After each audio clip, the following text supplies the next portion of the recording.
Hello, listeners. You're listening to 18 Minutes with Satyal and Silwal. I am Satyal. And I'm Silwal, and we're a weekly podcast from the Himalayas. When it's a Tuesday and it's 7:30, you know it's time for perspectives, conversations, and stories. We've come a long way, almost 25 episodes, right? It has been an amazing journey. We've grown as speakers, I guess, but there is still so much that we can do. There is so much value that we can give to our podcast, to our listeners. And so we're, just trying to improve ourselves even better. And this makes us really happy to do this. And we are really excited for the future of this podcast. And today, for this episode, we will be talking about something that a lot of people love. And that is... Traveling! So I'm very excited, right? We have a guest joining us and we'll be talking about three main ideas tonight. Firstly, we'll be talking about her experiences as a traveler. Secondly, we'll be talking about the skills that you learn from traveling. But the third side will be about the flip side to traveling. Yeah, and please join in on the conversation, and it would really enrich the podcast if you were in this conversation. So Satyal, who do we have today? Today we have an amazing guest who's joining us all the way from Croatia. She first traveled solo when she was 20. She's been to 15 countries and she's planning to be on the road for 2 years. She is none other than Nirvana Bhandary. Thank you so much, guys. I'm so happy to be on the show with you guys. That was one of the best introductions Satyal has ever done. Well, preparation helps, definitely helps. So Nirvana, where are you right now and what are you doing? So I'm currently sitting on a boat in an island called Hvar in Croatia. Wow. And I've been living on this boat for about 4 days. Wow. But, modern technology is pretty amazing because there's Wi-Fi on the boat, and I'm able to connect with you guys and talk from Croatia to Nepal, which is great. Fantastic. That is fantastic. We would have said we're on a boat too, but since it's a landlocked country, we can't say that. We can't bluff you. So yeah, that's how it is for us. So Nirvana, I checked your Facebook, and your job title says Wanderess of the Universe or Wanderess at the Universe. I want to have that job as well, and just tell me what it is about. Okay, sure.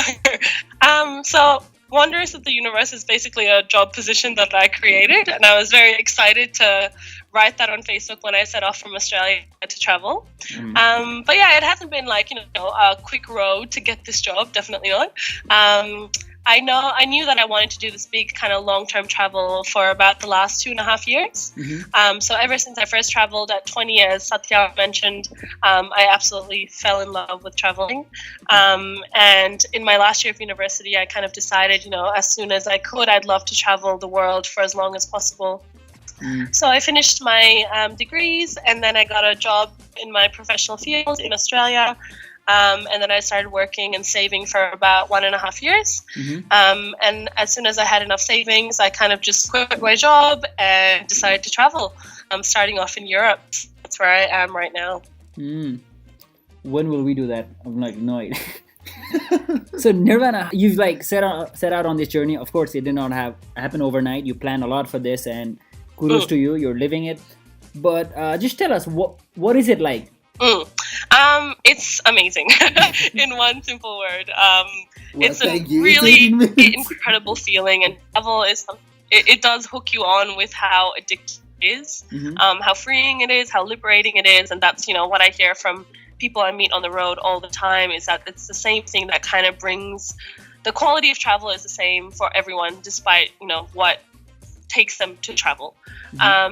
But yeah, so the biggest thing that I noticed at the beginning when I started my trip is how liberated you are from everything you have to do at home. So, I can wake up whenever I want.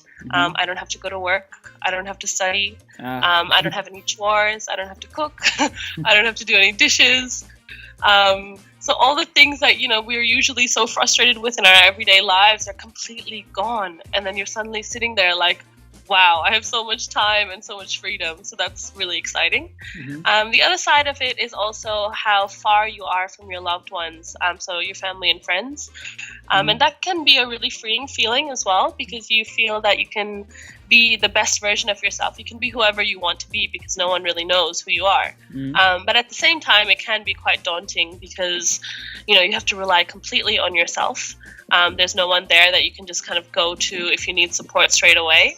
So it does teach you to be very self-reliant as well. We will come to that part of the podcast where we talk about the downsides of traveling as well. But what do you usually do during your travels? Because you're planning to be on the road for 2 years, and like you mentioned, there's not a lot of things that you need to do, you know, as society dictates. So what do you usually do during your days while you're traveling? Yeah. So far, in the last 3 months, I've kind of just been traveling, and that's involved just a lot of hanging out. I guess that's the best way to put it. Just exploring new cities, making friends, reflecting on my own. There's a lot of eating new interesting foods, learning about the language, the culture, the places I'm in mainly. I'm outside a lot, so at home I was barely outside, you know, and I realized how amazing it is to be outside in the fresh air all the time. And I'm swimming, and I'm really lucky that it's been summer in Europe, so I've been swimming a lot, riding when I can. That's about it, really. That's mainly what I do. But for the next 2 years, I am planning on doing quite a lot of volunteering as well, because I've realized, you know, just traveling is something that I get a bit restless about. I can't just kind of chill forever. In October, I'm actually starting to volunteer in Morocco. That's really, really nice. So, you've been traveling for some time now. Can you give us some traveling tips for, you know, amateurs or rookies who want this feeling of traveling, but they quite don't know what they have to look out for when they don't know where to start from? So what are some specific travel tips you want to give for rookies? So I think the first tip is that, you know, it's okay to start off small. We all have different capacities to travel, different time amount, budget, everything, location, where we are. So it's totally okay to start off even in your same area, in your own city, I would say, because even in your city, if you think about it, in Kathmandu, there's so many places that you probably have never been, and so many hidden gems that there's yet to discover. I mean, that's still a type of travel. To travel within your country is also a very beautiful, humbling thing, I think, because you fall in love with your country again, and all the things you've kind of neglected for so long, you get to see through travel. Definitely. So it's okay to start off small. So that's my first tip. My second tip is have a truly open mindset. So it's very easy to say that, but it takes more work to get there. But you need to kind of be in this mentality that you're open to absolutely everything. You can meet people who have completely different values from you, views, perspectives, life stories, basically. And if you really want to grow from that and learn from that, you need to have an open mind to take that on board. The third tip is that saving, I guess, is a really big thing in budgeting. So knowing where you want to go and how much. Unfortunately, you know, money is a reality in all this. But yeah, setting a goal for yourself and then kind of working towards it, whether that's by saving, knowing how much things cost in the place you want to go. Setting good budgeting guidelines is great. Another thing I would say is pick your travel friends wisely. You might know that there's some people that you clash with if you are with for a long time.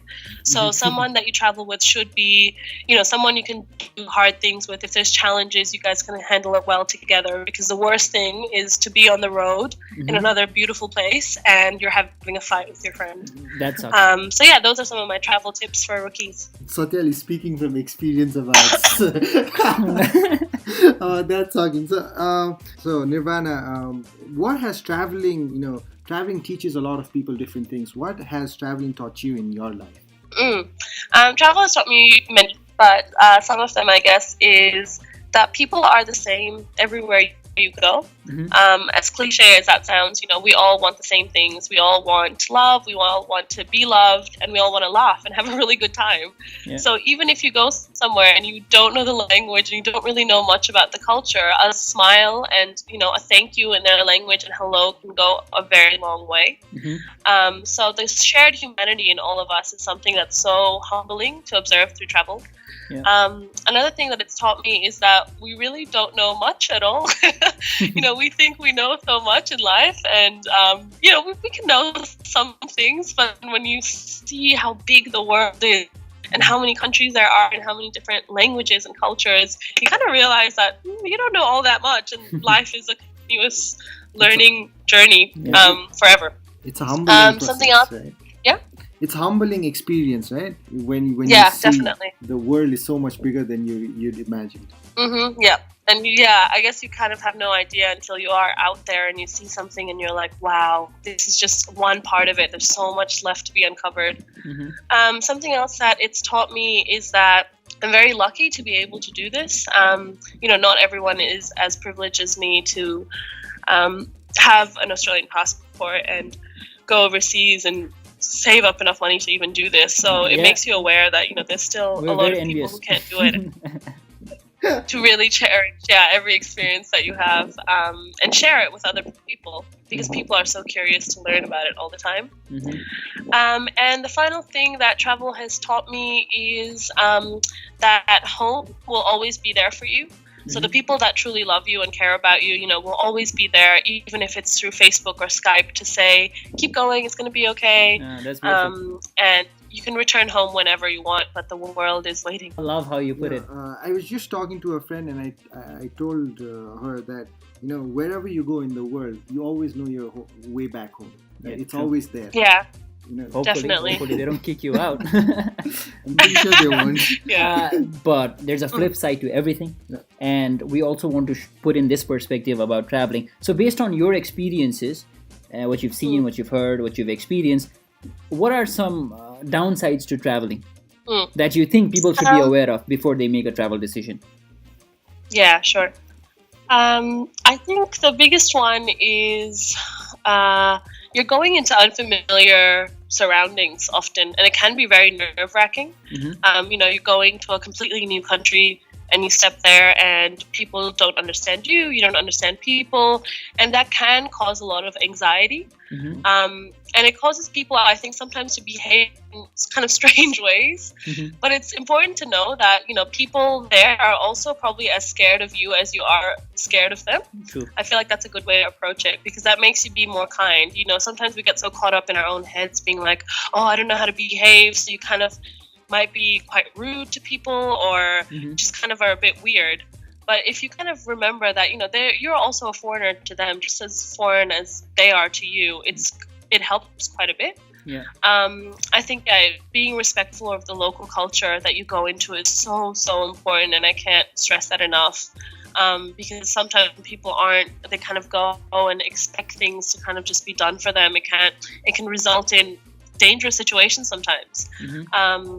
Another thing is, as a solo woman traveler, especially going into countries where it's not common for women to travel on their own, can result in situations where people see to you and you don't really want this contact, and you can be in dangerous situations. So always kind of being aware of your surroundings, being aware of what the cultural norms are very important. I think safety more generally is also something that is good to be aware of.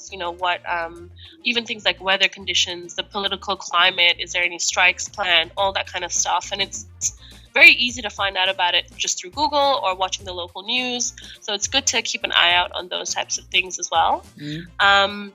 And the other thing is kind of not to attract any unwanted attention from thieves. So kind of not having, a bunch of expensive stuff just on you, like showing them off.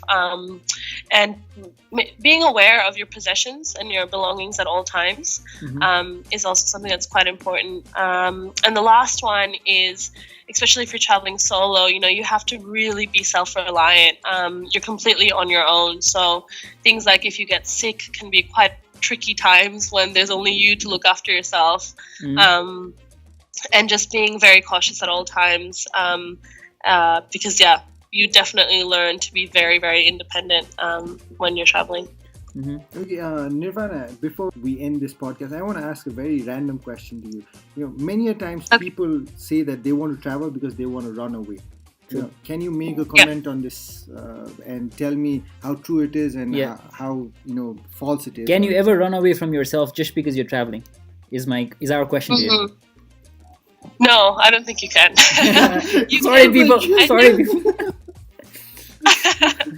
I think you can create the illusion that you're running away from yourself, and you can do it for so long, but it always catches up with you for sure. I think I have observed this in other people is, they leave home because they're, to be sick of, your everyday life is something, but to run away from, I don't know, bigger issues is something else. And you can go away and kind of numb it with a lot of partying or drinking or just kind of completely ignoring whatever problem that you're facing. Mm-hmm. But at the end of the day, it definitely is still there. It doesn't just magically go away because you're in another country.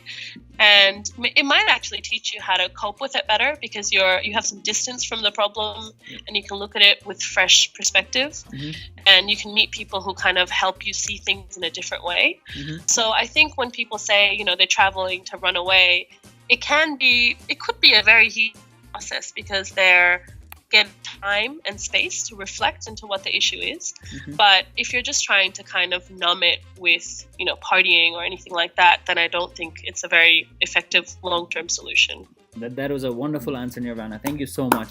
I think I'm giving a silent clap. I think we're really happy because we really feel like we've been able to capture the essence of your experiences and give this back to the young listeners who listen and who aspire to travel and help them make more informed choices. Before we let you go, just give us your Instagram. Or any message that you have for Silwal and I, and also for our young listeners who might want to follow you on your journey, Okay. Traveling, Yeah, sure. Well, I do hope that the listeners have been more inspired to travel. Mm-hmm. When the first seed was planted in my head by a friend when I was 19, and she was off to Europe to travel by herself for 4 months. And when I heard that, I was just like, wow, how is that even possible? Like, how are you doing that? Mm-hmm. And it just took that one little experience, one person to really make me aware that it's possible. Whatever you want is really possible. Not just with travel, what you want in life. Even if you don't see a lot of people doing it around you, there's someone out there doing it, and there's some way that you can connect with them, and they're wanting to help you. They want to give you advice and impart their knowledge. So definitely, it's what you want. Travel, that's amazing. Mm-hmm. I am also here to support listeners in any way on planning travel or further inspiring them. Mm-hmm. So my Instagram name is Nirvana Wanderess. Okay. And I'm sure the podcast will share that. We'll share it hashtag. In our program notes. Yeah. Unless Satyal forgets it. And feel free to message me, and I'm happy to answer any further questions that you have, and happy traveling. Wonderful. Maybe we might join you in Europe. I would love to get on that boat. Right? Okay, Nirvana. Great. I think the next podcast should be from Europe, guys. Maybe. You never know. Maybe. All right, Nirvana. From this boat. All right, we'll join you. All right, Nirvana. Thank you so much for being on 80 Minutes with Satyal and Silwal, and we hope you have a great time ahead. Thanks. So that was Nirvana on traveling. We hope we've inspired you to travel, at least in Nepal, if not outside. Do get involved in the conversation, and we'll be back again next Tuesday at 7:30 p.m. And one last thing. It's never too late to travel.